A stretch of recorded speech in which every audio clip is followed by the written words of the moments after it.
Welcome to our latest Hoopcast. Pat Dooley and Kevin Brockway, the Gainesville Sun, coming to you live from the Gainesville Sun newsroom, and we're going to talk a little bit about Florida's loss at LSU and their next game against Tennessee. And Kevin, it's kind of like a broken record. Florida goes on the road in the SEC, plays well, can't get the big basket at the end, loses a tight game. Yeah, for 30 minutes they were kind of right there, and then LSU goes on that 9-0 run. And really, I thought they did a very good job of handling Tasman Mitchell inside, even on the boards. But the problem is, when you do that, you give up so much on the perimeter. Mm-hmm. Marcus Thornton, hit some ridiculous shots. Garrett Temple, a guy that you don't expect to score, gets 21, a career high.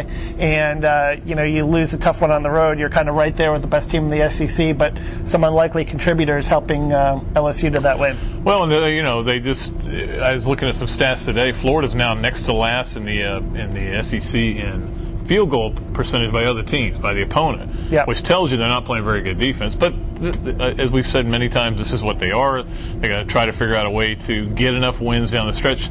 But every time they lose a game like this, they're passing up an opportunity to say, hey, look at us, NCAA committee. Yeah, this was a chance to get a resume-building win, and it didn't happen. So now Florida goes into its last three, and, probably not going to face a ranked opponent the rest of the way, but still three pretty decent opponents, three, borderline RPI top 50 opponents, and, really one last chance on the road at Mississippi State. But first of all, they have to face a Tennessee team that's really had their number over the years, 7 of the last 8. Yeah, Mississippi State's RPI is really bad, which is amazing for a team that was really in contention for the West for so long.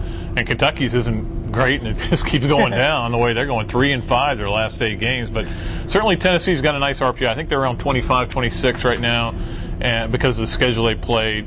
But this Tennessee team does not play well away from Thompson Bowling. Yeah, they've kind of struggled on the road. They've been just a very inconsistent up and down team, and just in watching them, play on Wednesday night against Mississippi State, got off to kind of a slow start, really rumbled before things. But Scotty Hopson really gave him a lift, and he's a freshman that's, really a dangerous guy in terms of, he had 20 against Florida the first time around, right. And I think he's a guy that you've got to, pay attention to a little bit. Obviously, your first priority is probably taking away Tyler Smith, but and Wayne Chisholm inside, but you also have to be a little mindful of Hopson on the perimeter because he's really developing into a nice freshman. Yeah, I saw Hopson earlier in the year, and I thought he was a bum. I mean, I just didn't think he could play a lick, even though I knew he'd come in with a lot of hope or a lot of hype, and then he's really come on lately. 21 against Mississippi State, and as you mentioned, the game against Florida he played well.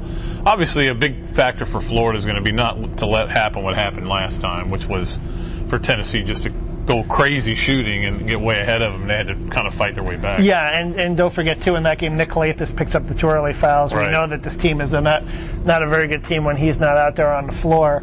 And certainly, they'll just have to avoid – it'll probably be a little bit easier to avoid foul trouble at home. Not saying it can't happen, but you're going to get the benefit of the doubt more at home on calls. So, if Nick Calathis plays major minutes, I think it'll impact the outcome of the game. But, Tennessee did hand Florida its worst loss of the season, down 16. And traditionally it's been a tough matchup because of their front court is so active, and their ability to crash the offensive boards is makes them a very difficult team with Chisholm and with Tyler Smith. Yeah, that's the only game Florida really wasn't in the whole year. Every other game has come right down to the wire, but that one they got down way down early and couldn't come back. And there's also the Bruce Pearl factor. He's had Billy Donovan's number. Not many coaches can say that. In fact, I can't really think of any others that can say that. But he has been able to find ways to beat even the 04s. Yes, 7 of 8. And, he was asked about that today, and he was asked about having Florida's number and Billy's number. And he's always said, well, a few of those games have come down to the wire. But he's managed to find a way to win those games. Most of them have. They've been really close. And, even last year at home, for as great as Tennessee was, and they were definitely the class of the SEC last year, it came down to that, Tyler Smith putback in the closing seconds. Now, Florida also shot the ball very well at that game. But had a big lead in that game. Yeah, they kind of handed it away. They were up 13 because they hit about their first 8 shots. And but still was a situation where the game went right down to the wire. But Florida's going to have to learn how to win those close games. There's no doubt about it. Go-to guy has to emerge, whether it's Nick Calathis, Irvin Walker. Somebody has to kind of take the game over down the stretch. And we saw Calathis do it against we didn't personally, but against NC State, he did that. He scored the last 12 points, and since then there hasn't really been a set go-to guy down the stretch in games. Even though if defense is key on him, I mean, hey, defense is key on Jody Meeks, and he finds a way to get shots off at the end of the game. Dan Warner and Chandler Parsons, when they take a shot less than 5 minutes ago, it's not going in, and I think that's part of the problem. They're getting open looks there, but we'll see what happens and how it affects Florida down the stretch. We did a thing this week. I said why Florida's not going to make the NCAA tournament. You said why they were. Well, let's talk about the rest of the SEC. LSU, to me, is the only lock right now. How many of the other 5 teams do you think will get in?